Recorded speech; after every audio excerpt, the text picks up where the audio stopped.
కాశీ విశ్వనాథ భక్తి వృక్ష. చతుర్ముఖ ప్రయాగేశ్వర్, వారాణసి.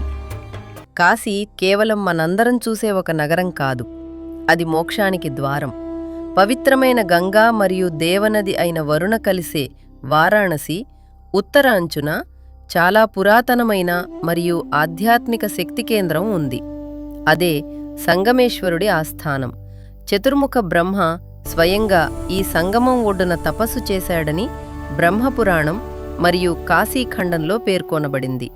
చతుర్ముఖేన విధిన తత్పూర్వేన చతుర్ముఖం ప్రయాగ సంజ్ఞకం లింగమార్చితం బ్రహ్మలోకదం. సంగమేశ్వరునికి తూర్పున చతుర్ముఖ ప్రయాగలింగం ఉంది. దీనిని 4 ముఖాలు కలిగిన బ్రహ్మ స్వయంగా స్థాపించాడు. ఈ లింగాన్ని భక్తితో పూజించి ప్రార్థించే ఏ భక్తుడైనా మరణానంతరం బ్రహ్మలోకాన్ని ఖచ్చితంగా పొందుతాడు. సంగమేశస్య పూర్వేణ లింగం చైవ చతుర్ముఖం బ్రహ్మణస్థానం భద్రే ప్రయాగమితి కీర్త్యతే తేన దృష్టేన లభతే బ్రహ్మణః పదముత్తమం. తత్ర సా సాంకరీ దేవీ బ్రహ్మవృక్షేవ తిష్టతే శాంతిన్ కరోతి సర్వేషాన్ ఏ చ తీర్థనివాసినః. హే భద్రే, బ్రహ్మ స్థాపించిన లింగాన్ని ప్రయాగలింగం అంటారు. ఆ లింగాన్ని చూడడం ద్వారా మనిషి ఉత్తమమైన బ్రహ్మలోకాన్ని పొందుతాడు.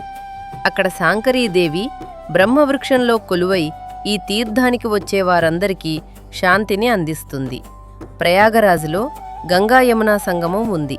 అయితే కాశీలో గంగా వరుణా నదుల సంగమం ఆది సంగమంగా పరిగణించబడుతుంది.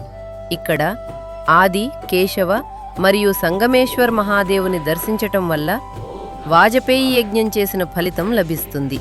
మీరు శాంతి మరియు ఆధ్యాత్మిక స్పందనల కోసం చూస్తున్నట్లయితే ఈ ప్రదేశం యొక్క దివ్యత్వం మిమ్మల్ని మంత్రముగ్ధులను చేస్తుంది.